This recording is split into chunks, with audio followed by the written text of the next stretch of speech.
Paano ginawa ang ganitong video? First, kailangan mo mag-record ng ganitong video. Next, kunwari acting, may inalagay ka na bagay, either roller or kahoy na pwede mong tawiran. Acting na kunwaring tumatawid ka. Second clip, kunan mo ng picture yung bagay na pwede mong pagtawiran. Third clip, mag-record ka ng video na kunwaring tumatawid ka sa tulay. Then, proceed to CapCut. Tap CapCut. Then, add new project. Next, tap mo yung first clip. Then, isunod mo yung second clip kung saan kunwaring naglalakad ka. Tap photos, pagkatapos idagdag mo yung picture na kung saan may tatawiran ka na bagay. Then, tap add. Kapag may lumabas na ads, antayin until skip. Kapag ganito na, tap yung screen pagkatapos swipe left. Kailangan nating linisan ang ating video. Hanapin kung saan banda na kunwaring tumatawid ka. Ayan, tap the video. Pagkatapos ituon mo yung line na kulay puti. Kung saan banda gusto mong putulin, pagkatapos tap split and then delete yung sobrang video. Next, kailangan nating linisan ang second clip. Kailangan mo lang itansya ang kulay white na linya kung saan banda gusto mong putulin. Ayan, kapag ganyan na tap yung video, pagkatapos tap split.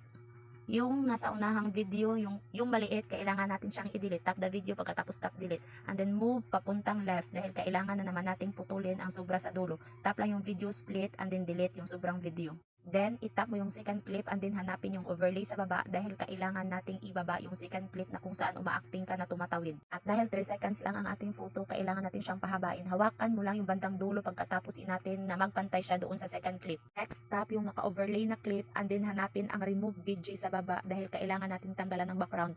Tap yung custom removal dahil naka-free lang po tayo sa CapCut. And then, i-adjust mo yung brush size hanggang sa lumiit.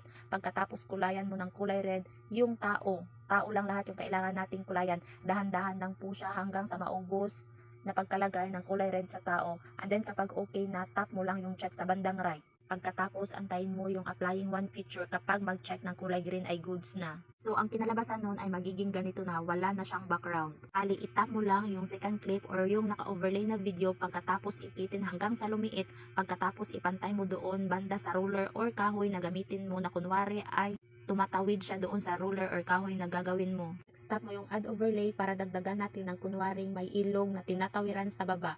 Yung sa video naman ng ilog ay pwede kang mag-download galing sa YT or pwede mo ring screen record. And dahil naka-screen record yung aking video, kailangan ko siyang i-resize. Hanapin yung transform pagkatapos resize. And then i-adjust mo lang parang nag-crop ka lang ng video or photo. I-adjust ng hanggang sa bato, itansya mo lang depende sa taas ng video na paglalagyan mo. Ayan, kapag okay na, tap check lang sa taas. Ayan, habang naka-highlight yung video ng ilog, kailangan mo siyang i-drag pababa para maipantay natin sa ating video. Pagkatapos ipitin at saka natin para maging malaki. Para ma-blend natin sa ating video, kailangan natin siyang i-mask. Pagkatapos tap yung rectangle. And then, dahan mo siyang palakihin. Pagkatapos tap ulit yung rectangle and then adjust mo yung feather into 6 or depende po sa kuha ng inyong video. Sa akin po ay 8. Ayan, naging mukha pong realistic ang ating inilagay na ilog dahil na-blend ng tama.